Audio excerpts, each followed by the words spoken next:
Hello, and welcome back to the Triforce podcast.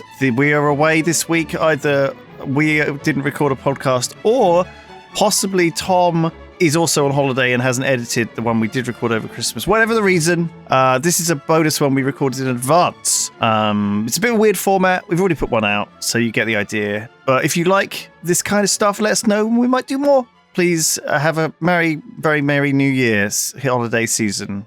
If you're listening to this in the future, enjoy the show.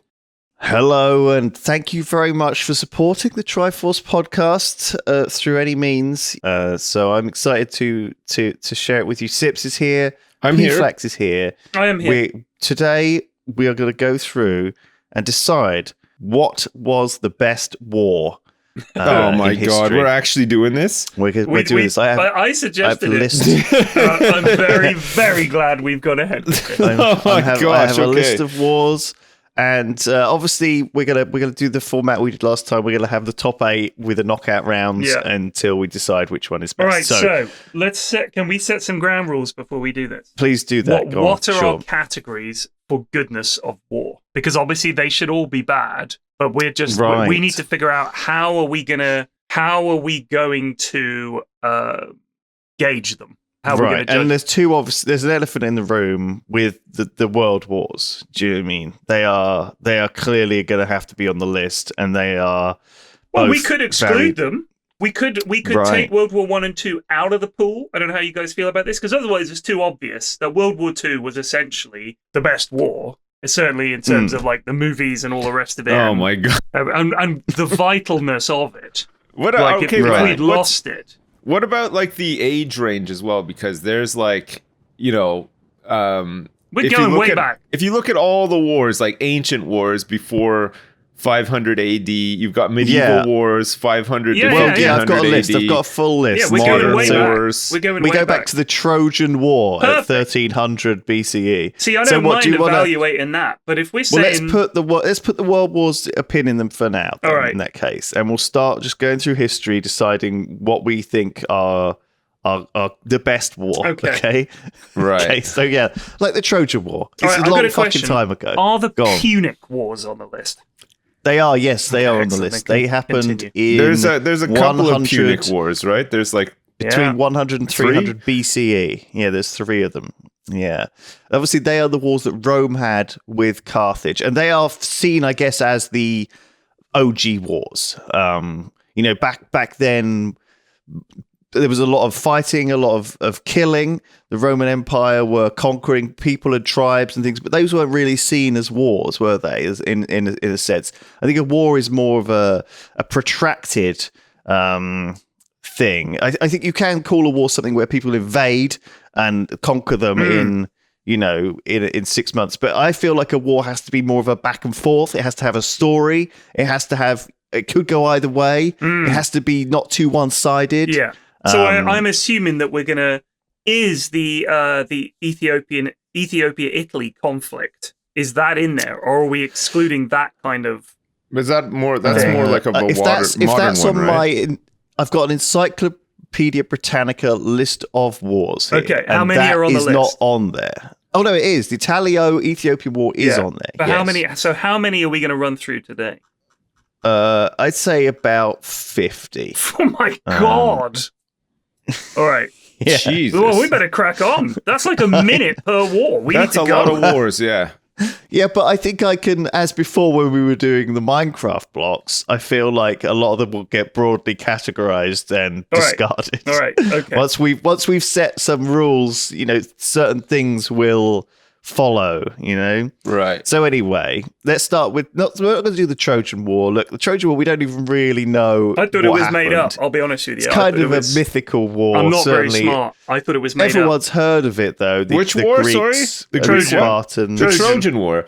Is it actually called, the Trojan War, or does it come under, another larger war? No, in Greek mythology, the Trojan War was waged against the city of Troy by the Greeks after Paris. Oh, you're right. Yes, it was Troy. It was Troy versus the Greeks. The war is one of the most important events in Greek mythology. So it's not even a real war. It's not even real, guys. Yeah. But I think it's worth Can we considering. please have some clarification on the rules? Are we talking fictional wars? Like, can Star Wars be in there? Yeah, like, exactly. That's a pretty big we one. can't put that in there. That's ridiculous. Well, I don't know. Fucking Zeus is This guy's got such a fucking boner for the Trojan War. Like, he's mentioned it like 50 times. We haven't even started the list yet. He's just... Let's smash... Right, that is the first one on the list. Okay, let's smash through regular wars, and then we will get an addendum of additional wars, right. Okay? If you guys want to consider those for the decision. Okay, because there are some fictional wars that are obviously important. Anyway, let's start with the Punic Wars, the wars of Rome against Carthage, where were elephants crossing the Alps. Hannibal was involved. Yeah. There was salting the earth once they got there and wrecking Carthage. There were boats. There were sea battles. A lot of naval combat. It was a full-on war. It had everything. Obviously, the first Punic War resulted in the destruction of Carthage completely. Right. Wow. Not completely, because they came back for Punic 2, surely. Exactly. Punic 2. So Punic harder. So yeah, I think it was at least 40 years later. The Carthaginians were upset by Rome's continual harassment, and it's one of those things where, a little bit like what happened in World War II, after the first Punic War, Rome put these big concessions on Carthage and demanded them they pay for things and give them islands. Yeah.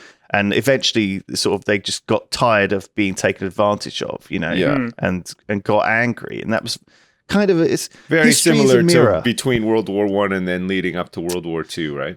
Yeah, and then obviously the third one, they were like, fool us, war us once, shame on us, war us twice, shame on you, war us 3 times, fool me again. We'll absolutely fuck your shit up and raise the city to the ground. Who won the third one? I'm assuming the Romans won all of them. The Romans did, yeah. The Romans, that was the one where they actually completely burned Carthage to the ground. Wow. Siege of Carthage. And raised and sold any survivors into slavery. So there were apparently 250,000 Carthaginian citizens in Carthage, but they were all killed or sold into slavery. Gosh. But only 50,000 remained to surrender. Then they were sold into slavery. Yeah, and then they did salt the earth, I believe, around the land, so that it would not be able to happen again. I'm just looking at wars from I don't know if they did. It's a lot of work to salt and the it's earth. Just the Roman Empire. Like you got the Punic Wars, you got the Gothic War, you got Probus's German War. Like, it's just you got the Samnite Wars, got another Gothic War, the Hunnic Reclaims. Like, it's just the Romans going nuts. If we haven't heard of them, then we shouldn't include them. Is what I'm saying. Okay. Yeah. So yes, I think all of those wars that these the are Romans wars were the layman would be familiar with. Right. So you're getting a taxi ride, and the topic of wars comes up, and your taxi driver knows about these wars. Punic Wars, mate. Oh yeah. Which do you prefer, Gov? Second or third? I mean, first, obviously, you've got to love that. But second or third Punic War, which one is it? Third? No, mate, second all the way. I don't know what you're thinking. I just think the Punic Wars should be on the list because they're the OG war. They were like, they've got mirrors of current time. There were elephants. Yeah. There were people being slaved. Do you know what I mean? Like they actually fought with elephants. There was that whole bit where they took the elephants all over the course of around the Alps, and they it's pretty famous, I'd say. Punic around the side. It's the ultimate European flank. Right. And they nearly conquered Rome, didn't they, as well? They got pretty close, I seem to believe. So, well, listen, if you're listening to this and you know anything about history and this is annoying you, stop the podcast now, go and have a cup of tea, and then come back and consider it in the right frame of mind, which is that's right. that we're pretty sure that they almost got Rome. And we probably we're going to read something somewhere or played a video game where, we got some little bit of knowledge that makes I watched something or read a Wikipedia. Right. So it could well be wrong, but we're going to proceed as if anyone that says, I'm pretty sure, is an authority. I got the Crusader Kings DLC that you can have a really early start, so I know all this stuff. Exactly. Yeah. Yes, crack on. So we're going to skip the two things that are on the list: the Gallic Wars and Jinshin no Ran. Anything in China, I'm out. I don't know anything about it. There's some fairly interesting ones here, like the Three Kingdoms War. Apparently, the death range for this war in particular. I mean, this went on for, it looks like, almost like 100 years, and claimed between 36 to 40 million people. Oh my God, Three Kingdoms. Holy crap! Yeah. That's actually a pretty significant war. I mean, between the foundation of the state of Wei in 220 and the conquest of the state of Wu by the Jin dynasty in 280. Well, and this is something to do with the end of the Han dynasty as well. So if you have a lot of knowledge, it's a kind of romantic period, isn't it, in China? This idea of the Three Kingdoms. It's kind of this specific thing that they when look was upon the TV show with the Monkey King set? And all that. When was that set? I think it was probably during the Bar Kokba revolt, which happened between 132 and 136. Stop looking at your list. We're following my list. BC. I prepared this. Journey to the West, which is a famous Chinese novel published during the Ming Dynasty. It's one of the 4 great classical novels of Chinese literature. It's arguably the most popular literary work in East Asia. But when is it set? Historical context. It's based on the events, on historical events. Xuan Zhang was a monk at a Jingtu temple in late Su dynasty, early Tang dynasty. So when would that have been in relation? That was like 643. When was this Three Kingdoms thing? Well, he said 200 AD. Okay, so this is well after that. So all right. So the China had been warring, involving millions of people dying, while everyone else in Britain was basically just in the Dark Ages. So what kind of technology are we talking here? What kind of war was it? Man, we're talking about like cider presses, like with mule powered, like nothing, barely even a wheel, right? Right, but what weapons did they have? So it was mainly spears. I'm going to assume bows and arrows, sticks. Sticks. I don't know. Sticks. I don't know. Dicks? Sticks. Or sticks? Spell it. Sticks. STICKS. Sticks with sharp ends. Yes. Okay. Yeah. So pointy sticks. A pointed stick. Okay. How do you... I mean, that's a lot of death for pointed sticks. I would have thought they must have had some contraption. They didn't have much else to do back then. They turned up in a field. They all lined up with their sticks and they just wailed away on each other until something else happened, I guess. Like I don't know. Yeah, wow. There are whole battles and things and stories and this. There's a whole history that I never knew about. And I think probably there's reasons for that, like the racism of historians generally throughout history. But also, like, just it's kind of maybe just not translated, not come through, or not been told to us. These stories from Asia of certainly early history. You know, we know so much about the Greeks and the Romans, but there's so much evidence that China and had this huge civilization of competing powers. And certainly the same thing in other states too. Anyway, we might get to that. We'll see. We'll see what's on this list. We're going home immediately to 1066, the Norman Conquest. Oh, okay? The Norman Conquest. Oh man, okay. The formation of the great state that we now know as the United Kingdom. All right, wait. Just before we go on, I just want to talk about the 4 traditional weapons of the Three Kingdoms era. Just so that we're not saying pointed sticks. Okay, they had something called the gun, all right? Which wasn't a gun. It was just called a gun. It was just a straight stick, just a straight rod. And they had one that had a tapered end that had a spear on it, and one that was literally just a stick. Then they had the kiang, which is a spear, but they had a whole bunch of them, and they were all very funky looking. Right. One that looks like a sword stuck on the end. One that's like a bamboo thing that's sharp at one end. It's like throwing spears, or was it like a No, these were like, spear? you hold them, and then you sort of whip them about. And you could use them while mounted on foot or in chariots. So they had chariots as well. Man. They had the jian, which was a narrow-bladed sword.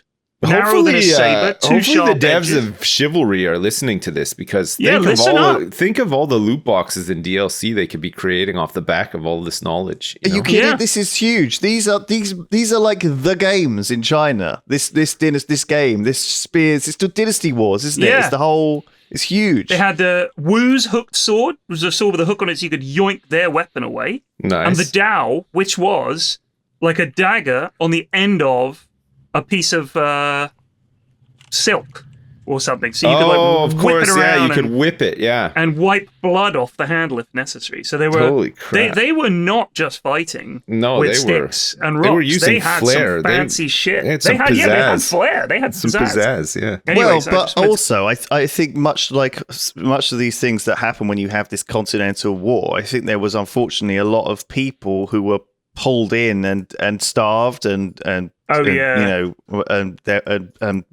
had their villages burned. A lot of burnt shit. Things like this on the way.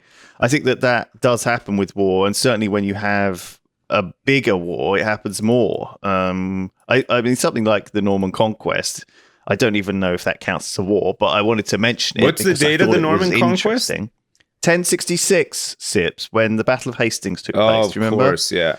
Yeah, I was there. So yes.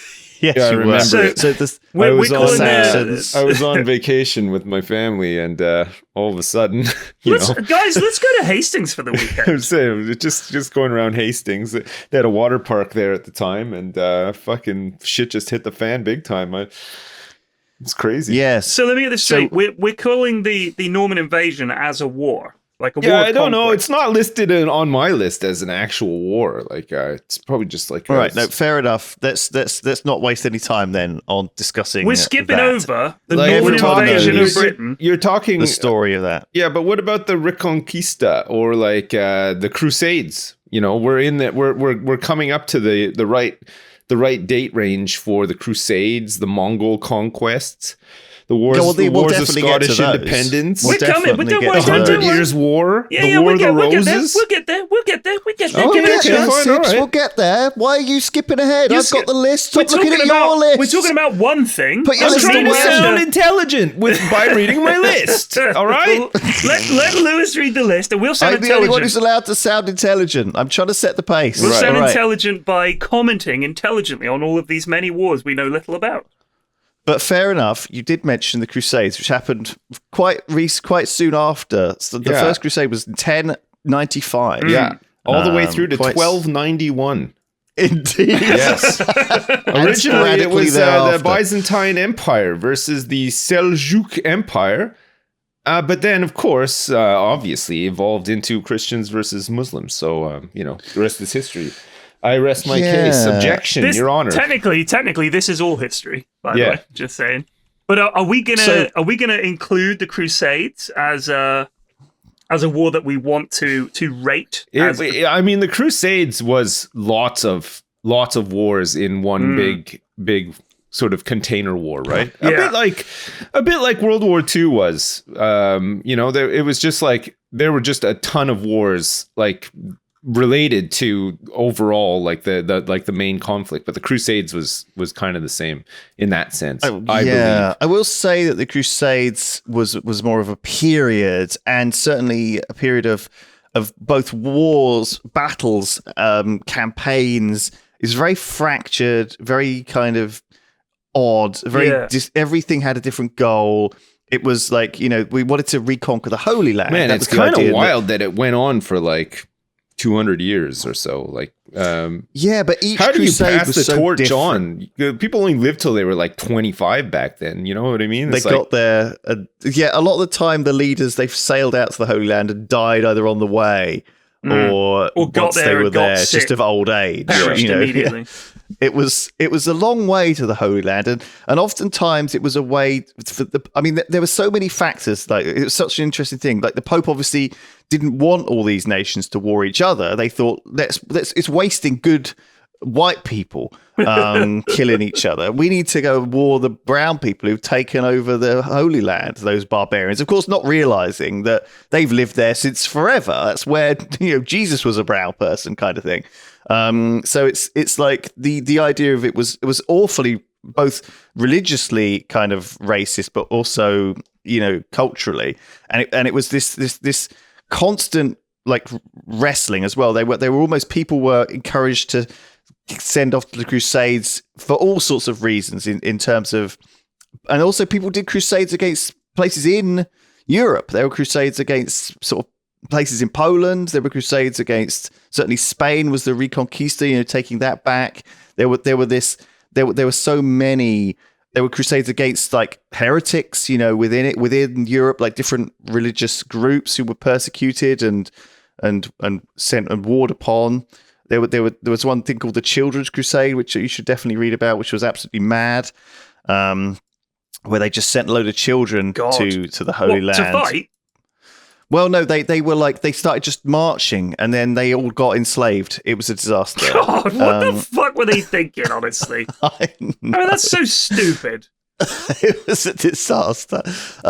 So yeah, like there's a lot of interesting story around the Crusades. There's far too much to unpick, but I don't think it counts as a war. I think it counts as a period of an interesting period of history. Right. Specifically, I don't think it's a war because it doesn't really have a good. They got sold into slavery. Oh God! Pretty much on landing. Like what on earth? This is so tragic. Children's Crusade. It's very funny stuff. Also tragic. Funny so stuff. Let's move on. Funny from stuff. The Crusades to probably one of the first recognized wars, I would say, in modern times. It is the 100 Years' War. Yeah, right? Everybody knows that one, right? Yeah. Yes. So, I mean, again, it's a bit of a misnomer in that it wasn't actually 100 years non-stop. It was 116. Right. Oh, that's true. But it kind of was interrupted by many times. I mean, you've got to take a break now and then. And honestly, you lose a bunch of lads. Everybody takes a break, waits for some kids to grow up. Yeah. Stick them in armor again. Give them a spear. You got to wait for the next generation to, you got to train them. You got to get them ready. Build some manpower nodes and get ready. You got to build some factories and you got to get your AA guns built and your railroads and everything. And then boom, you're ready to go. Exactly. It can be divided into 3 separate wars. The Edwardian War, the Caroline War, and the Lancastrian War, each of which obviously had great complexity to them individually.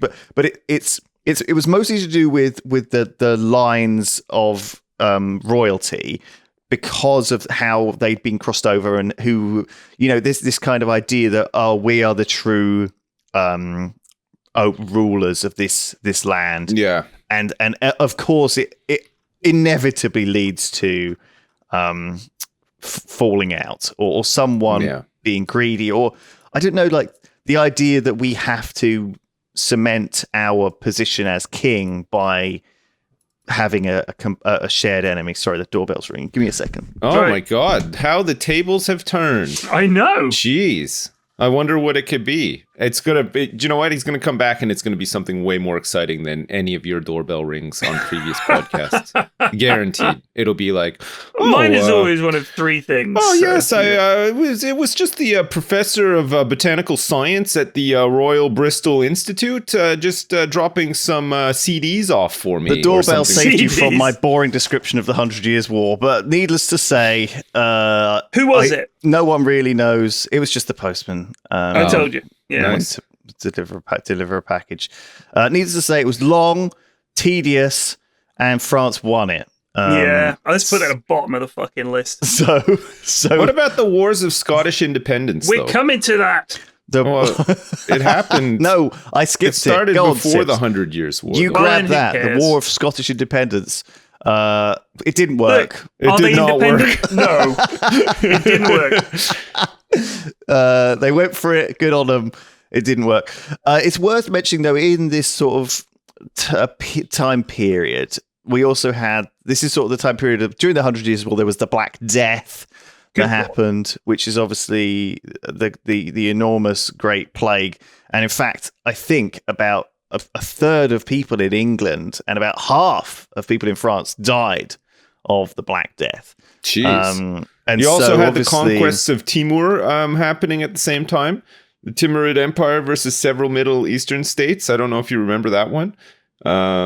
It's like roughly the same. It was a shorter war, but happened like around the same time. The Timurids were in, where are they, in Persia somewhere? Sips or something? So like, yes. Was this a precursor to the Mongol invasions? Is that what you were saying? Mongol conquests happened much earlier, actually. Yeah. Okay. So this is post the Mongol conquests. Mongol conquests were apparently 1206 to 1368. So whereas Timurid was 1370 to 1405. Okay. Good to know. Yeah. Well, I don't know if the Mongol conquests again were a war. They happened over a 200-year large period of time. Yeah. And conquered. It was epic. Don't get me wrong. The old Mongol invasions. It was an unusually impactfable and kind of it was like an apocalypse. It must have been. It was that bullshit wave of unkillable units coming from the east at the end of Crusader Kings that everybody disliked. Right? Oh, it's just. I mean, can you imagine it? As they're getting there, you're thinking, well, we're fucking next, aren't we? And what are we going to do? Yeah, what can you do? Billion lads on horses. They've got too many guys. It's ridiculous. This is impossible. Fucking stupid. You would fucking uninstall. Poorly designed. Yeah. You would say this is fucking stupid. They've added this new Mongol DLC and it's just broken. It just sucks. Don't install the Mongol DLC. They can just conquer anyone. Mostly negative reviews on Steam. However, they do fall off in the late game. Right. They just, as soon as their leaders die, they fall apart. You just have to survive, and then once you get through it, you'd go through some Reddit guide. Yeah, build level 3 forts in the It's a bit like Offlane Huskar, right? You just gotta weather the bad times, and then you just gotta outlast him. And then laugh in his face. Deep. You're in the Dota addiction deep. Started making Dota analogies for stuff. I'm amongst people who will get them, right? So yes, it's true. You're amongst safe. It's a safe space. It's a safe space for my Dota jokes. You've changed, brother. So yeah, the Mongol invasions. I have been big playing deal, a lot of Dota. I know. But we got lots of good wars to get onto. So all right, hit us up. Can we just take a little break and let's get some modern shit in here? Because this is all very old school. We're leading up to it. We're coming up to modern stuff. Modern. It's There's only like one more war in the medieval era that's worth mentioning. Is the War of the Roses, right? And then it's the War of the Roses. Who cares? You think so? You don't care? Don't rate it. It's a big war. It's Lancaster and York. If you're going to have a war iconic. over a bunch of roses, it's just not worth my time. It's stupid. Not what they were doing. Yeah, they were. One guy had a bunch of roses. The other guy had a bunch of roses. They were like, we'll finally sort this out. Yeah. And it was just like a lot of roses died in that war. Fair enough. But, you could just grow new ones. It's stupid. That's true. Man, well, this was let's move on to like the Spanish conquests of the Aztec Empire, the Spanish conquests of Yucatan as well. Those are pretty good ones. German Peasants' War. Wait, what was the German Peasants' War? Well, it was German peasants versus the Swabian League, which happened in Germany.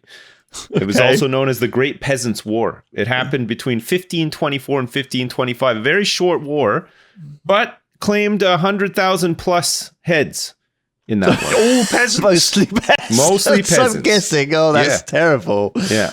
Fucking hell. So, you're gonna get a lot of like now leading into modern era. You're into Europa Universalis, right? Colonial wars and stuff. Yeah.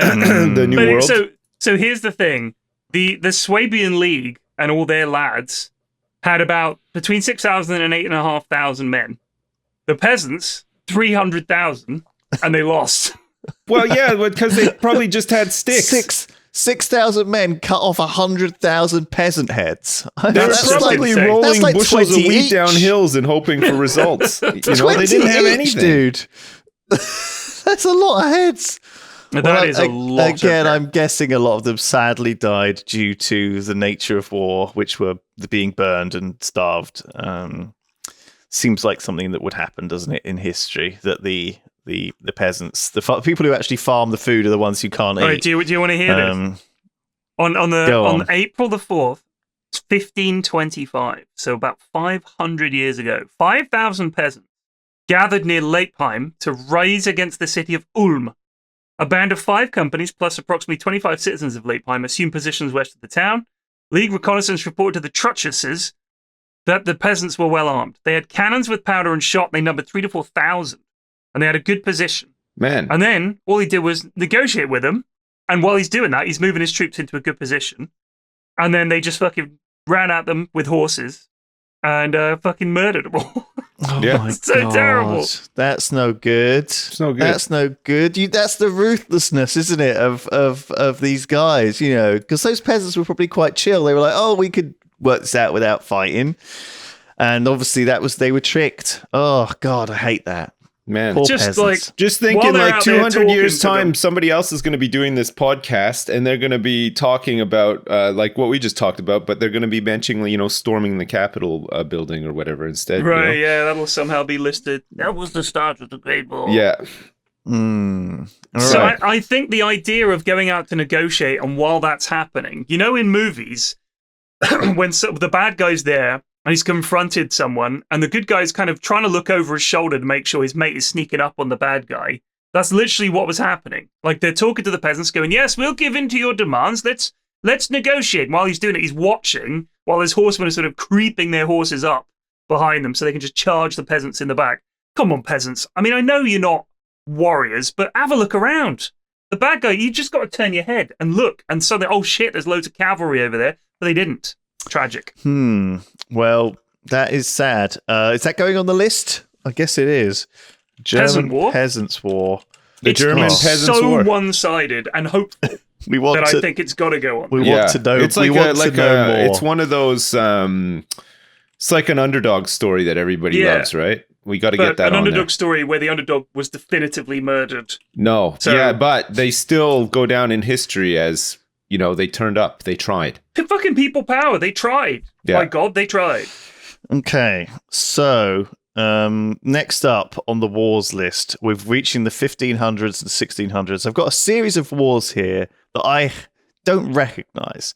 Right. The Count's War, which was the Sorry, last. say that again? The Count's War, the That's Grevensfjerde. so close. So close. Oh, That was in Denmark, apparently. It The Count's was. feud was a war of succession that raged in Denmark. Well, who cares? Come on. Next. Yeah, the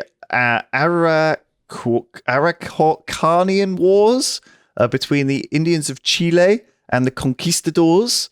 Obviously, that was the Mapuche.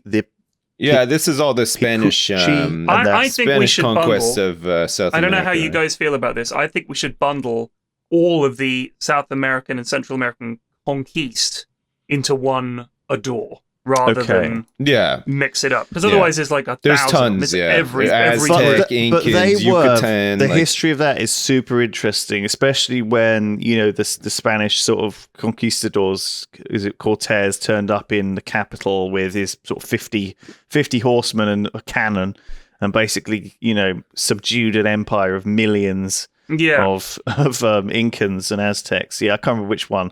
It's the stories are amazing, and the history of the time is astonishing because they were so just different They to were our culture. such dicks. They really were. Oh, such no, the dicks. Spanish were awful. Yeah, they were awful people.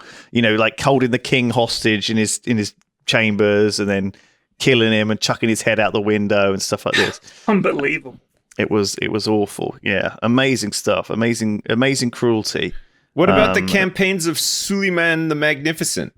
Oh, What did he get up to? The Ottoman Empire what did he get up versus to? several Balkan, African, and Arabian states.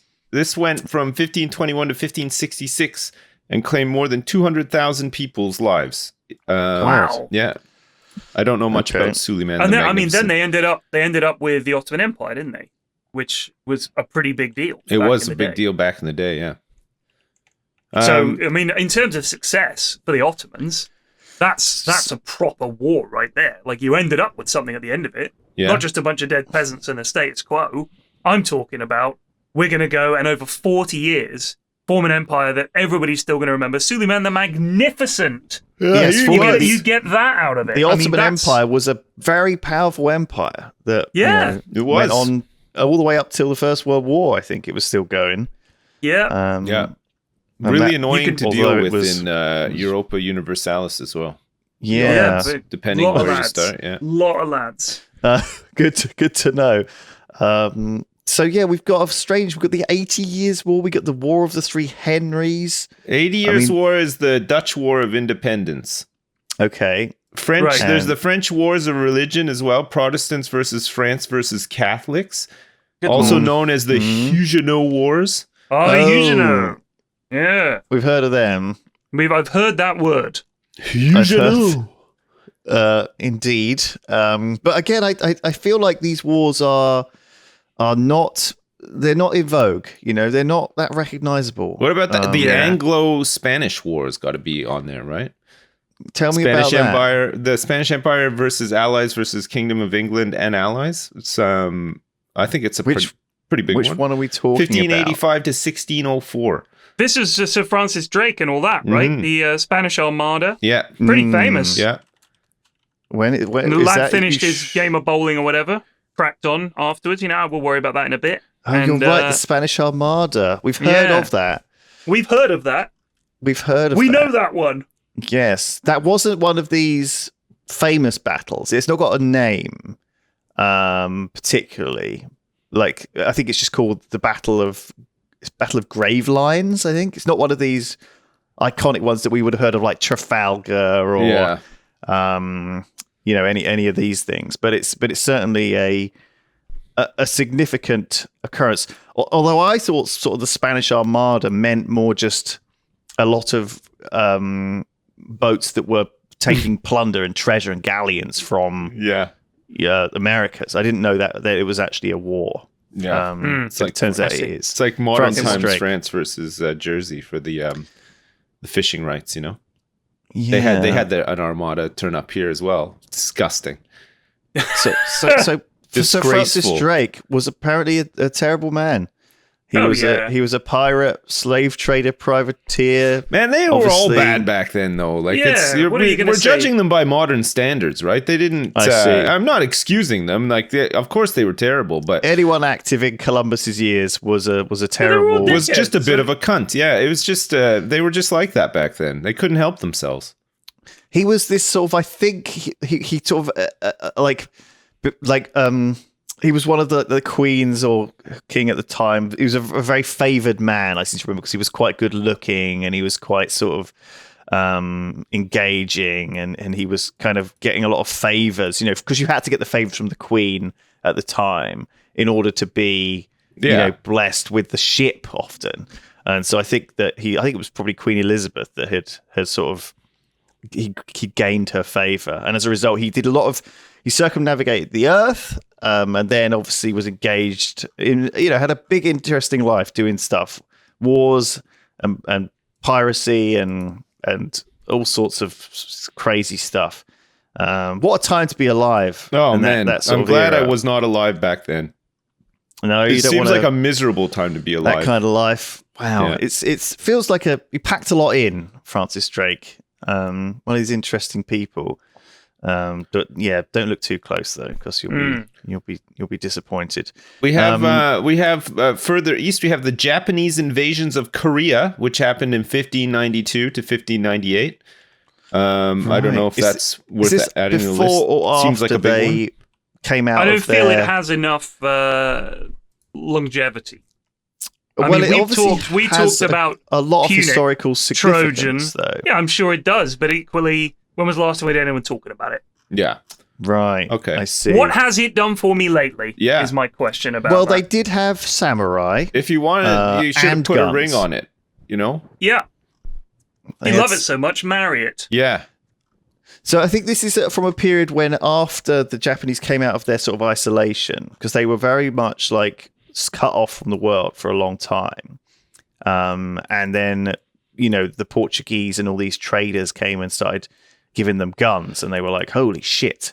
And they had a big internal war and got conquered, I think, into one nation finally, because before that they'd been sort of very split up.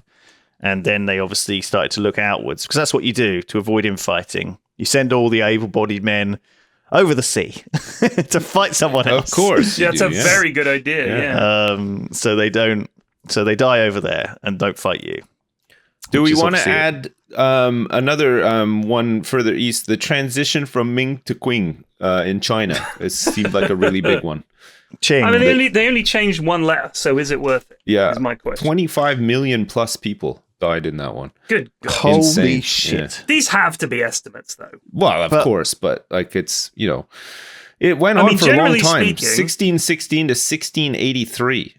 Oh, well, fair enough. They say everything's bigger in America, but honestly, everything has been bigger in China for so long. Just the scale of these. But I mean, generally speaking, when they talk about historical battles, the historians of the time would say, the Romans had 500 million men and the Greeks had 7 billion men. And they're like, okay, these numbers might be a tad inflated because that's like the population of Italy at that time. So let's wind it back and we'll say it was probably 10,000 against 12,000 rather than these big numbers. I wonder if the same thing happened with Chinese historical wars, whether the numbers were inflated by historians to make it seem more impressive. I don't know. I think there's always been a lot of people living in these fertile areas of China. It's just been able to support a lot of people. How are you ever going to judge that?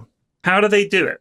Did they keep detailed statistics of all the peasants that got killed? Is there any historical evidence? Any historians? I'd love to know. How do we know how much history sticks around? Like people always talk about the Bible being the original book, right? But it's totally not. There are hundreds of books that were written. Well, it's one of these things that church people say, and it's just this bogus lie that's kind of out there.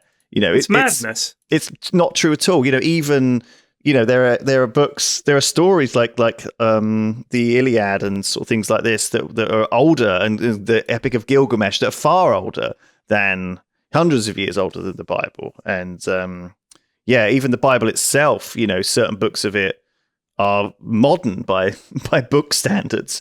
There's a couple of, I think some of the books in the Bible can be traced back quite old. But not as old as, not the oldest book or the first book. I think that however, it did obviously have a lot.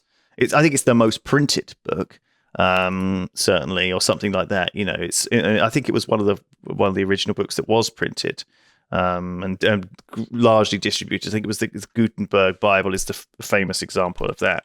But they didn't. With the versions that they had, I thought were all in Latin. Right? Yeah. Like the translation, so that the average person couldn't read it, which was the whole thing that Martin Luther and all that was like, everyone should be able to read it. Wasn't that Luther, the Lutheran Bible? And he was like, why are people not able to read this? Anyway, this was all Henry VIII's time, when the common person couldn't pick up and read a Bible. No. It was all hidden behind the church. And that was like one of the ways that they got people on side, I guess, with the whole getting rid of the Pope thing was, why can't we read this? There's no, and if you look at it, the reason they kept it in Latin was because there's no mention of popes and shit in the Bible, not one bit. That was all an invention of man. So I think the whole point is, as long as people can't read the Bible, the common person won't rise up and say, hold on a minute, it says nothing about tithing to my local fucking bishop here. There's nothing about popes in here. What's all this? Well, I mean, they meant to include that chapter. Let me quickly just write it in. Just check the addendum. We added it. Yes, Appendix 1. You must... Your Pope is a very good man and represents the God, blah, blah, blah. You know that. You know it all. I told you. All right, good. Let's get on with it. So...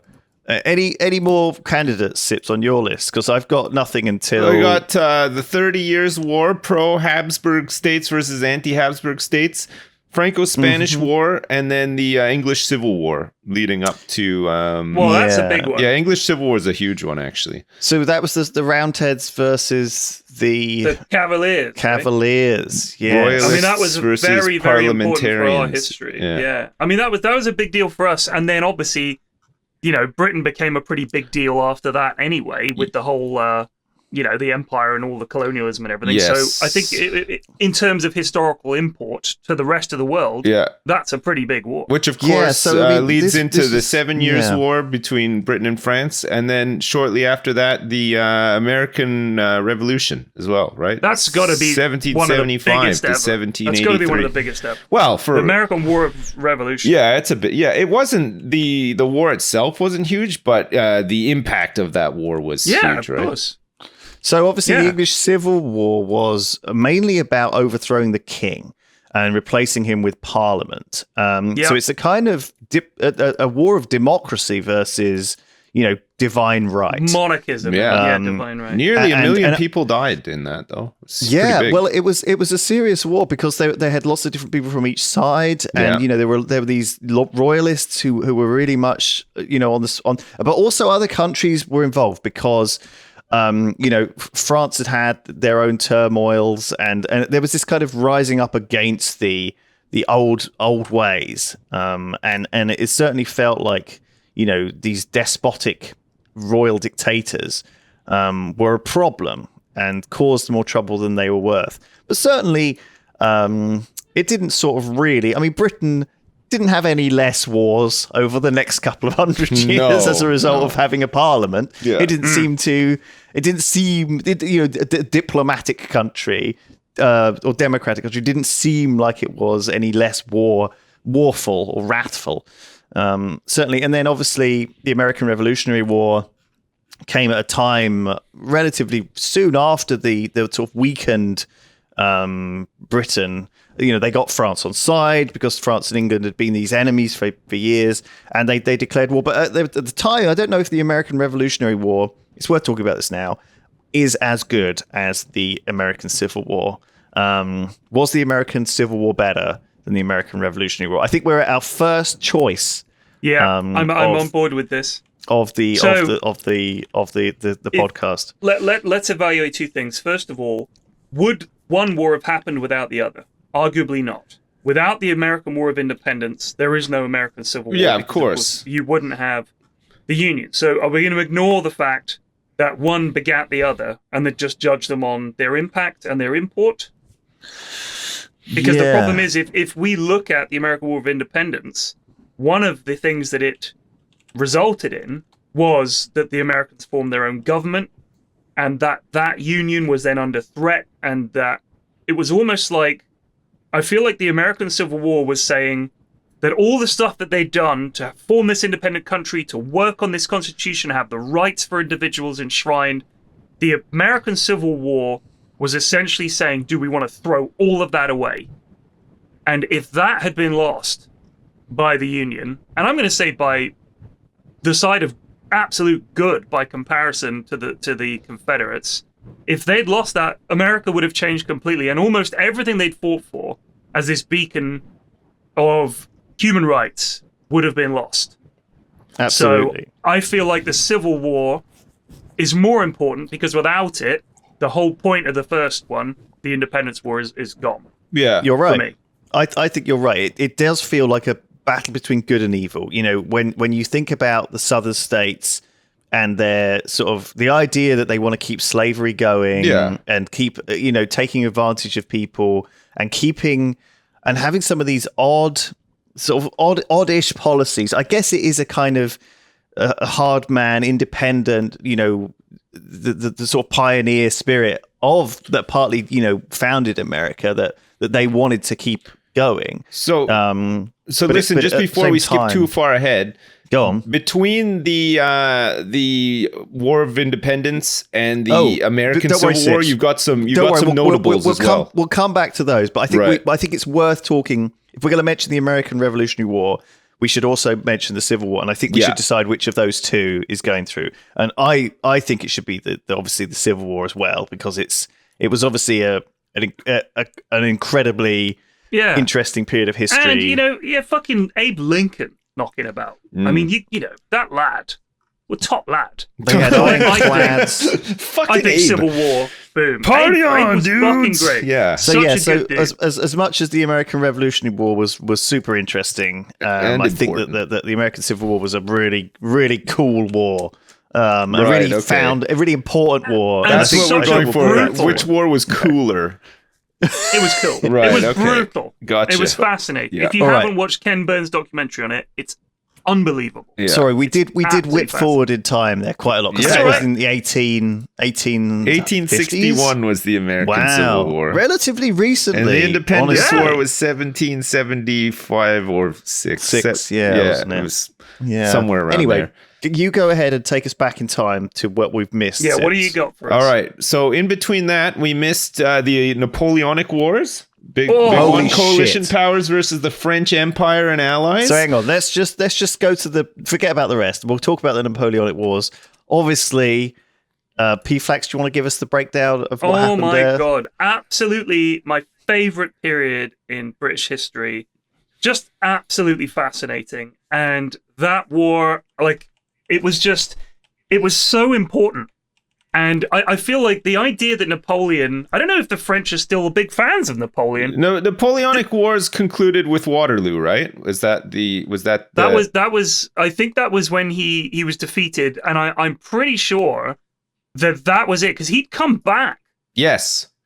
So he'd sort of lost already, and he fucked off, and then he came back and raised a bunch of lads again and was like, yeah, the 7 Years' War was the first time, right? Right. And then he got the king, and he was like, listen, you got to put me in charge. I'm the emperor of France, and we're going to fucking take over. I mean, so when it was the French Revolution, dictator. Obviously the French Revolution, we're not going to count that particularly, although it did last about 10 years. Yeah, but again, I think it's overshadowed by what came after.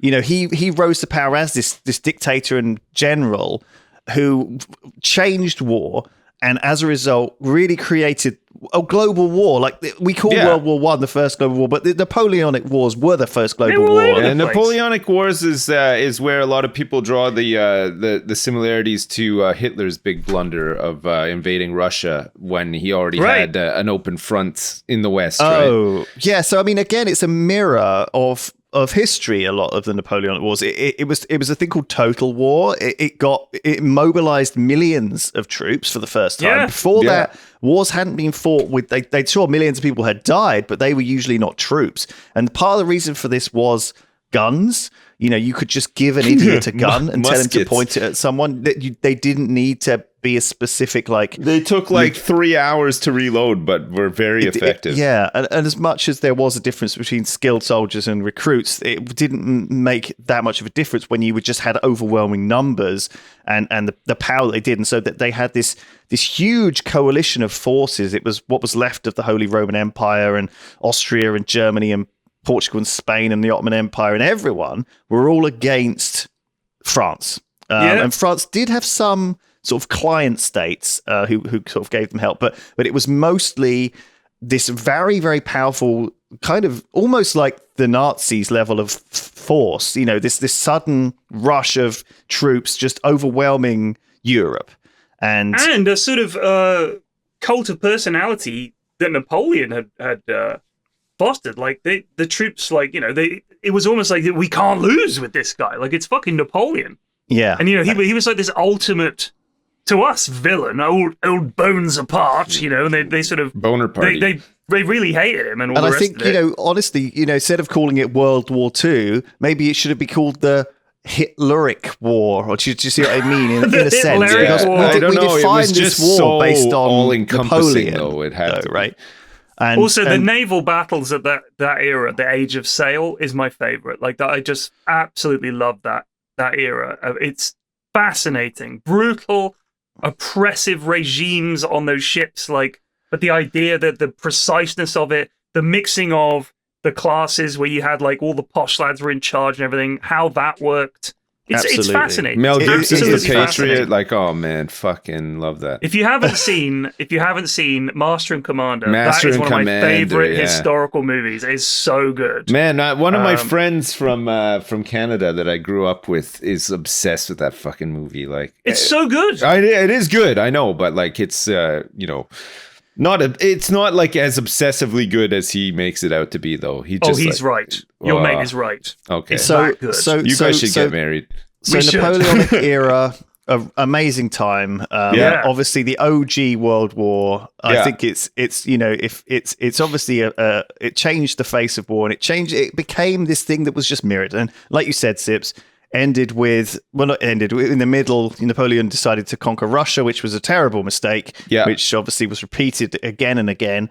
And then, you know, he eventually sort of fell apart, and there was the final battle was Waterloo, really. But at which point the writing was on the wall. Yeah. Napoleon made him and him to surrender. Yeah, exactly. So that is going on the list. Excellent. Right, Sips, what's next on your list? Probably, I'd say after the Napoleonic Wars, like in terms of stuff that we would be familiar with or have heard of or whatever, I'd say probably the Crimean War. Oh yeah, 1853 to 1856. Charge of the Light Brigade, the Ottoman Empire and allies versus Russia. Yeah, which took place, of course, in the Crimean Peninsula or Venezuela, like however you like to. Topical as hell as well. Honestly, topical as hell. Yeah, genuinely really interesting. And the Charge of the Light Brigade very famously happened in that war. So that had a huge effect on morale and everything. And it was a sort of a lot of question marks about whether we should be there and all this kind of stuff. Like it was really a nutty war and very indicative of its time.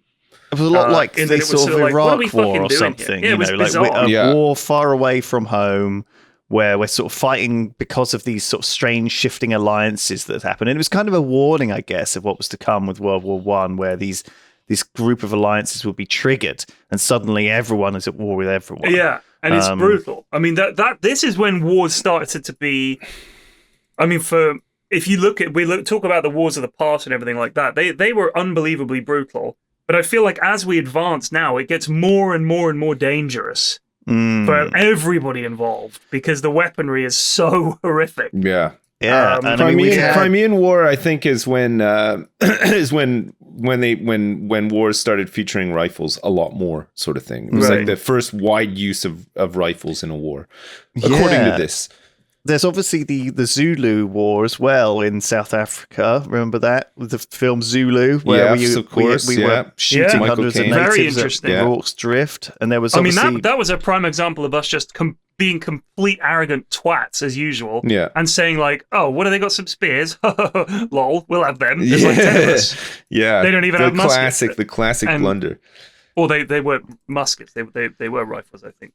Leading up to the American Civil War, which we already talked about, but right before you got the Indian Rebellion of 1857 against the British East India Company, which was a fairly big one, but maybe not that important in the grand scheme of things. I mean, they didn't. Did they win? Because I'm pretty sure we were there. No, they were. They became independent after World War II, didn't they? Yeah. India. So, I mean, it was obviously a big deal for the people of India. Yes. But I think anytime there's a revolution and the revolutionaries lose, it's too sad to have on the list. So leading out after the American Civil War, we got all the Prussian wars, right? The Austrian states versus German states, the Austro-Prussian War, the 10 Years' War in between that with Spain and Cuba, which I don't know, is also known as the Great War.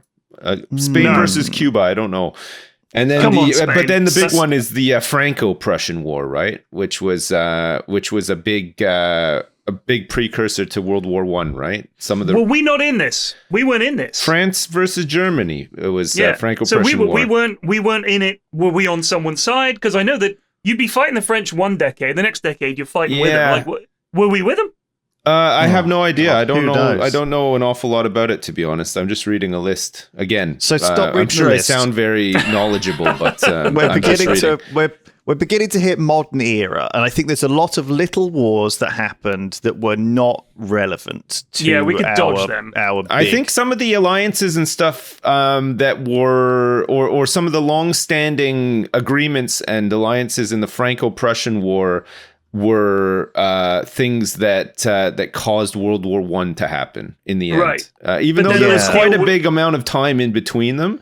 I think let's deal with the big dog. I think we'll skip this, and also we're going to skip World War One and World War Two. We're going to decide at the end which one of those two is better, and I think that will go through to the final. We got the Second Boer War. Don't worry about that. Don't worry about any of this. No, we're just going to World War One. To Korea. We'll do the Korean War. The Korean War. Wait, really? We're going to skip to the. We'll do the main wars at the end, and then. The Korean War is like the 1950s or something. Yeah. So we're gonna skip the Spanish Civil War. We're gonna skip that's everything. Part of World War II, isn't it? All right, really? okay. We've skipped a whole bunch of this stuff. I mean, we can't look at it. every single bloody I think now war. we've looked at how important Napoleon was and the American Civil War was, and we've kind of identified some big ones, but we need to get through some big modern ones. Okay, Korean War then, yeah. South Korea and allies versus North Korea and allies. Which we have talked about extensively on the 1950 podcast. 1953. Previously. And of course, if you've seen MASH before, MASH takes place during the Korean War, right? And I think that, however, the Vietnam War, which again happened around this, sort of a year later after the Korean War. It was soon after. Not a year later. The Korean War finished in 53 and then Vietnam started in 55.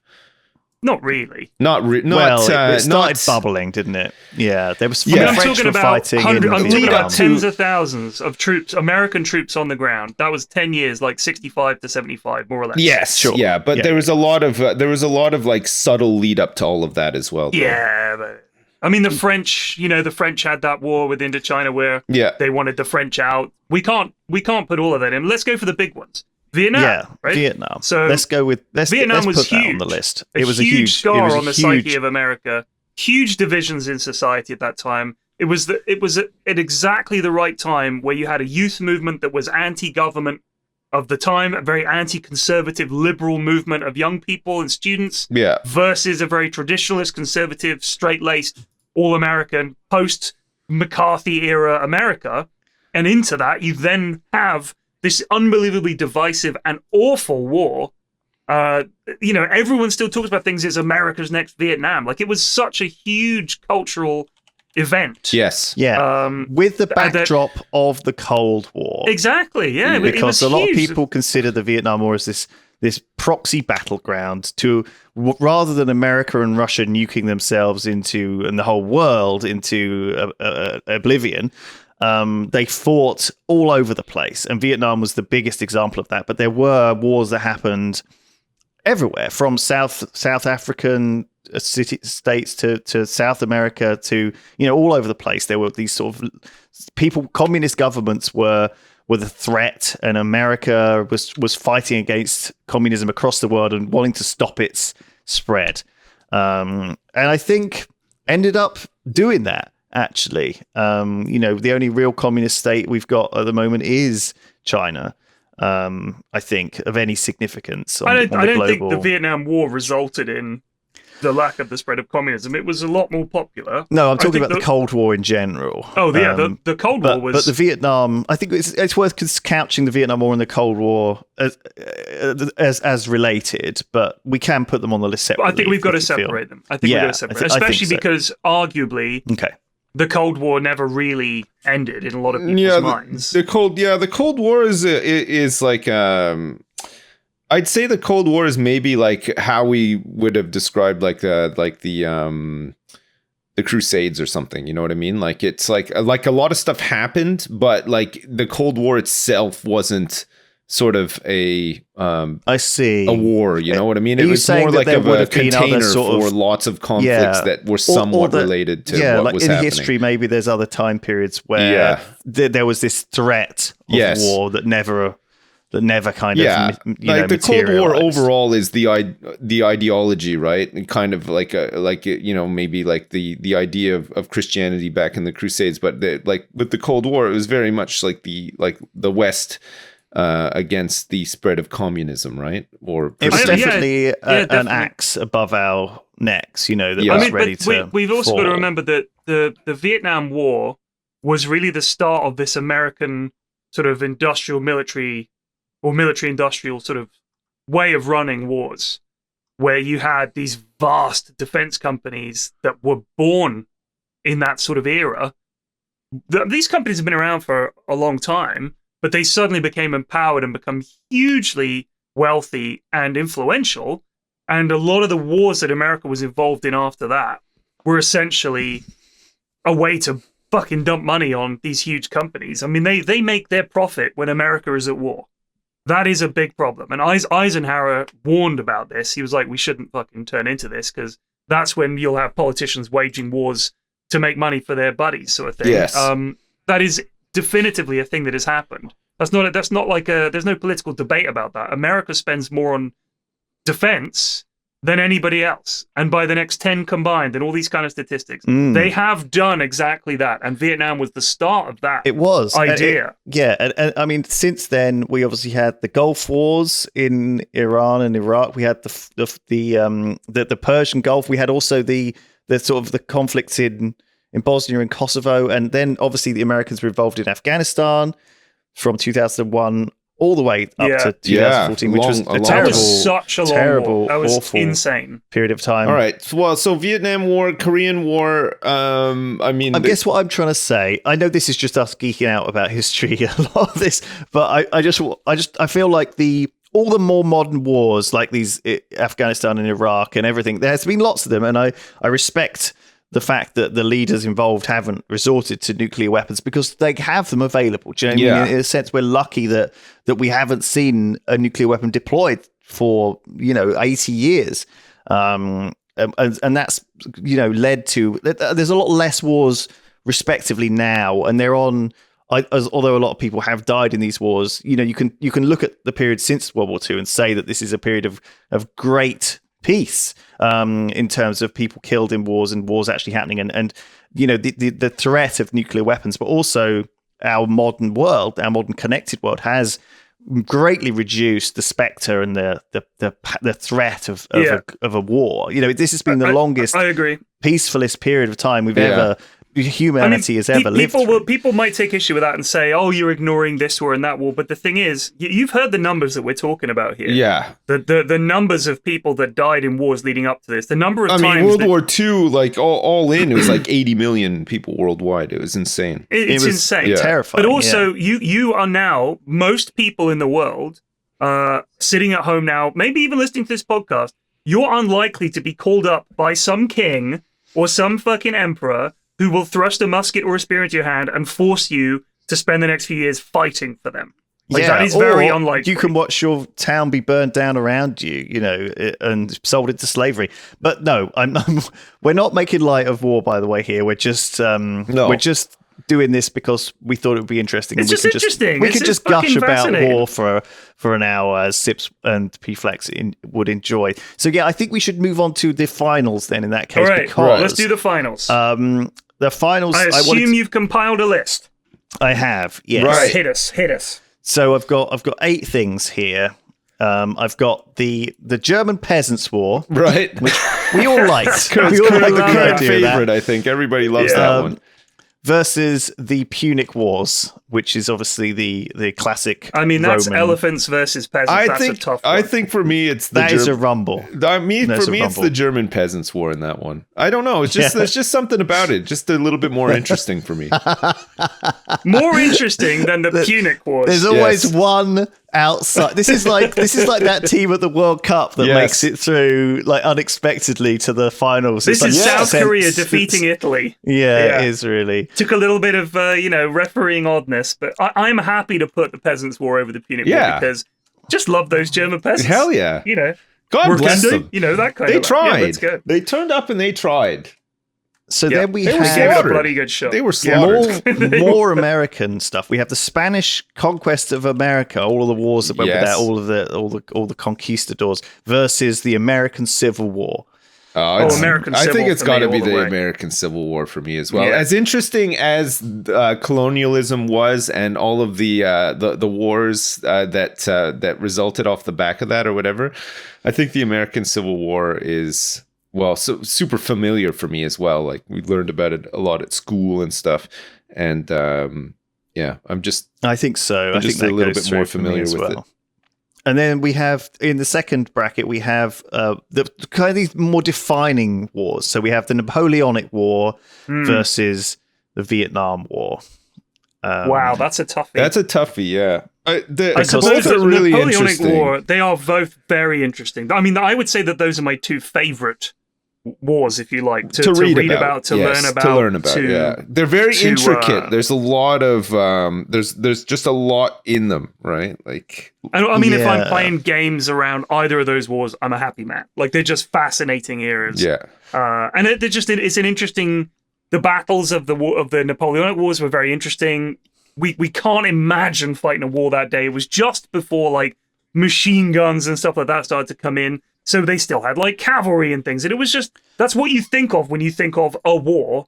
A lot of the time you think of that, the cavalry, the artillery, the lads. It makes great board games, make great tabletop the Ken Burns games, great video games. docuseries on the Vietnam War is so fucking interesting as well. Yeah. It's long as hell, but holy shit, it's so worth watching. Well, honestly, the media, I think, does favour the Vietnam War, even though you've got Sharp and things like this during the Napoleonic Wars, which are obviously great, really fun, historical kind of fictions. Really sexy time for history. Just really fun. Yeah. You're right. There is a lot to be said for the Vietnam War in terms of the movies and the media that came out of it. And I think our appreciation for it. Also, it's the more modern war. We can feel the effect. I know people who fought in that war, and that is in itself fascinating. Yeah. And it was also the first really big war between a superpower at like the height of their game and some lads in the jungle. Yes. You know what I mean? It's like absolutely this complete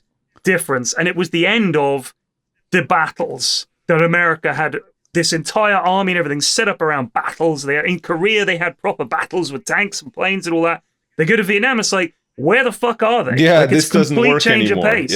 Yeah. So that was really interesting. And they lost as well, which was and incredible. it definitely set the scene for modern battles. Pack up their toys Iraq and head Iran home early, were exactly the same. I don't know how they would have expected anything different, it's Vietnam for me on this one.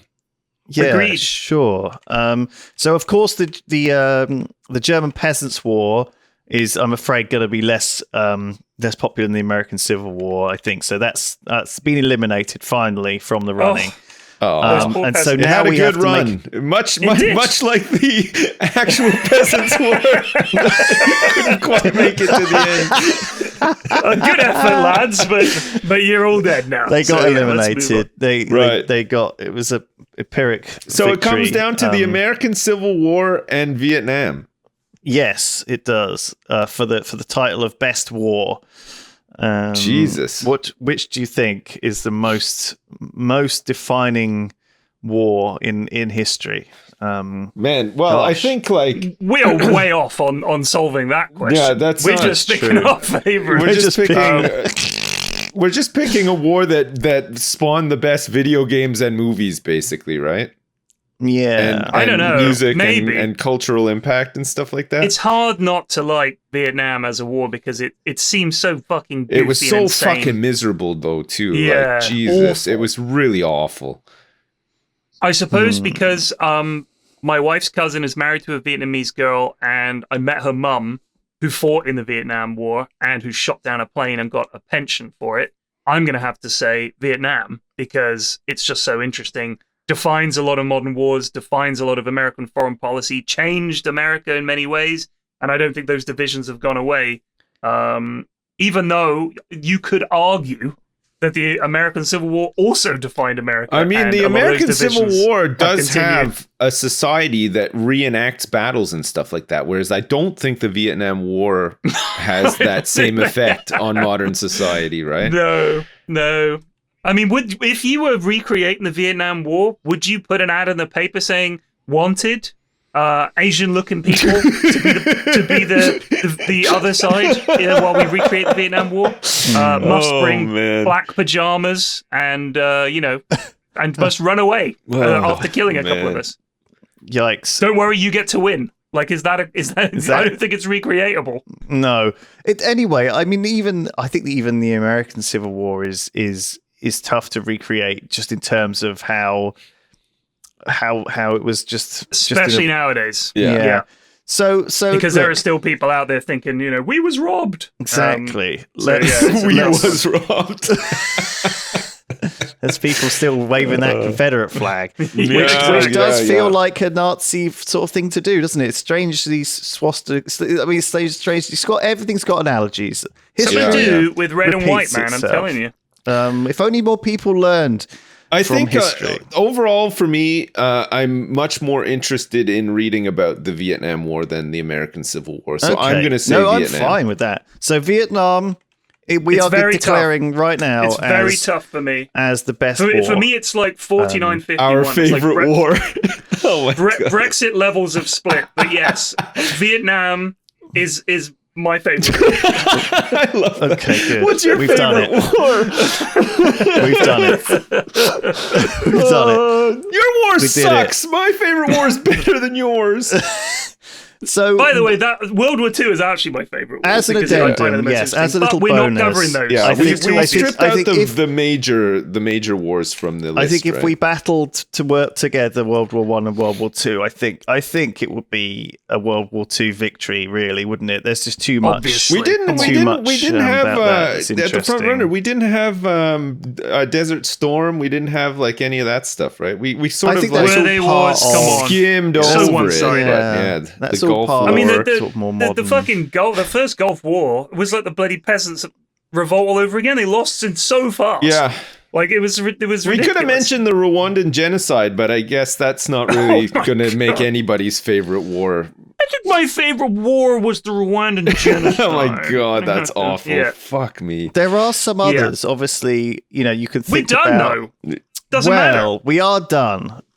We are done. Let's end it here.